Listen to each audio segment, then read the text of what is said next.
टकली बहुएं। शांति की आदत थी, वो सभी का बहुत मजाक उड़ाती। एक दिन उसके दरवाजे एक साधु बाबा आते हैं जिनके बाल लंबे लंबे होते हैं। बेटी, बाबा भूखा है, कुछ खाने को दे दे। हाँ बाबा आई, खाने को तो बनाया है लेकिन अपने लिए, आपके लिए तो ये ब्रेड है, ले लो। बेटी, बाबा रोटी खाना चाहता है।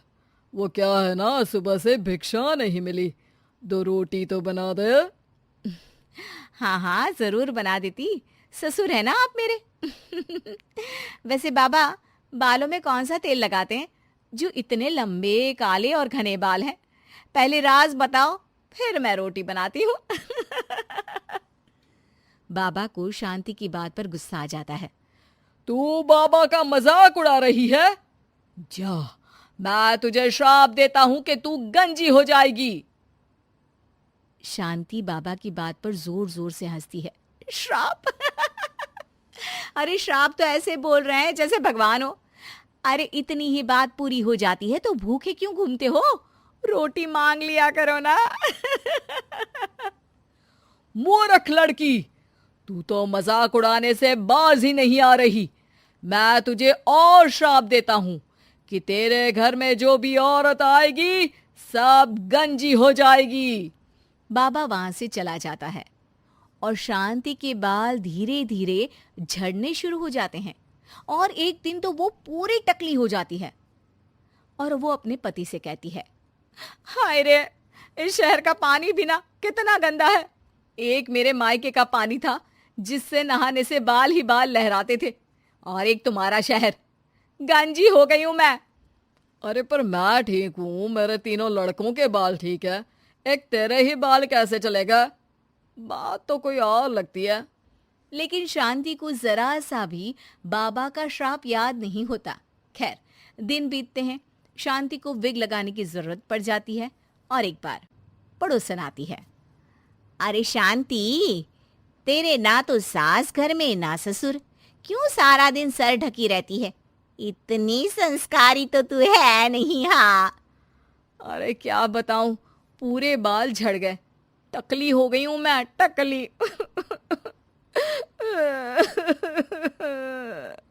अरे अरे चुप कर शांति, कोई सुन लेगा।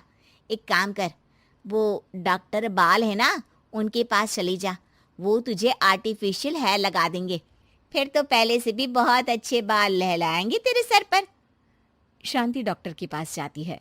डॉक्टर उसे हैरानी से देखता है। क्या हो गया डॉक्टर साहब, कभी टकली औरत नहीं देखी क्या? अरे देखी तो है, लेकिन इतनी टकली नहीं देखी। इतनी टकली से क्या मतलब है? टकली तो टकली होती है ना। अरे नहीं नहीं बहन, मैंने अपने 30 साल के करियर में ऐसी टकली नहीं देखी। अरे ठीक है ठीक है, पहले मेरे सर में बाल उगाने का कितना लगेगा ये बताओ। डॉक्टर सर देखते हैं और कहते हैं, ना जी ना, कुछ नहीं हो सकता, आपके सर पर बाल उग ही नहीं सकते, अंदर तक बंजर है जी आपका सर।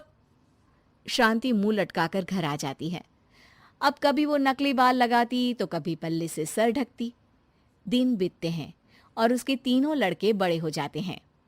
एक दिन शांति का पति कहता है, मैं सोच रहा हूँ 3 की शादी एक ही साथ करवा दूं, खर्चे भी बच जाएंगे और 3 बहुएं एक साथ आ जाएंगी, क्यों?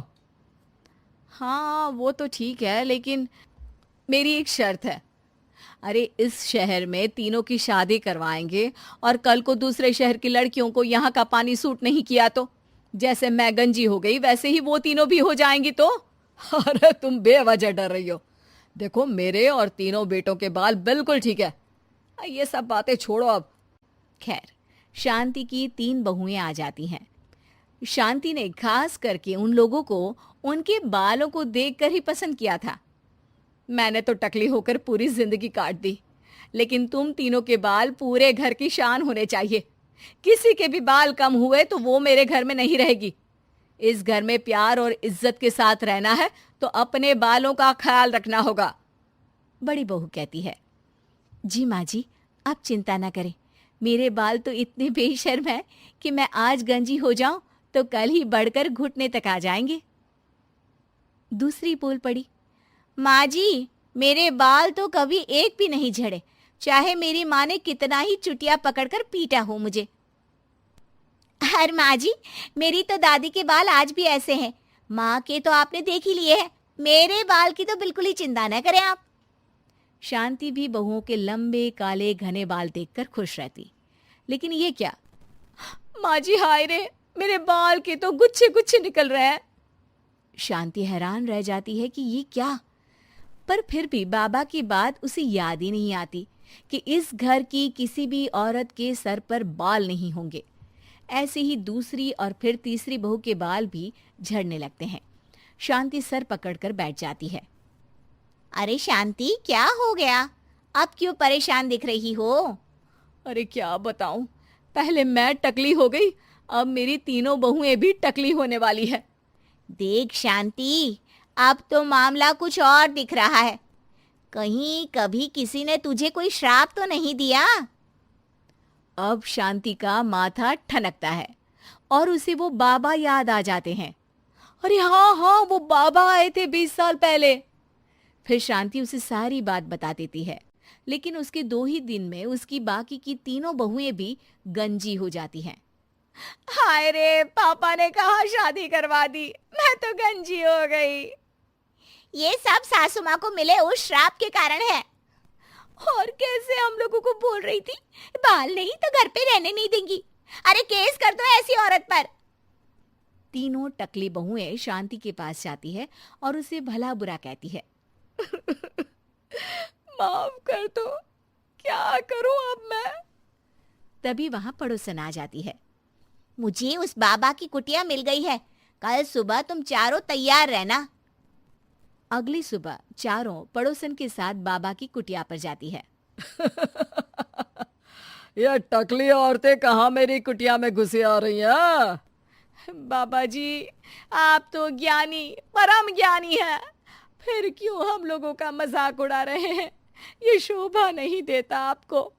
तो क्या तुझे शोभा देता था जो आज से 20 साल पहले तूने मेरा मजाक उड़ाया था? बाबा मुझे माफ कर दो, मैंने तो जैसे तैसे जिंदगी काट ली, लेकिन इन बच्चियों का क्या कसूर है? मेरी सजा इन्हें ना दे। लाख मिन्नतों के बाद बाबा कहते हैं, ठीक है, मान लिया, लेकिन आज के बाद किसी का मजाक उड़ाया तो? नहीं नहीं बाबा जी, मैं तो किसी का मजाक नहीं उड़ाती हूँ, मेरे तो संस्कार ही ऐसे नहीं है। हाँ बाबा जी, किसी ज्ञानी बाबा का मजाक उड़ाना तो बहुत बड़ा पाप है। तीसरी भी बाबा से माफी मांगने लगती है। बाबा, मैंने अपनी पूरी जिंदगी ऐसे ही निकाल दी है, प्लीज अब मेरे बाल भी मुझे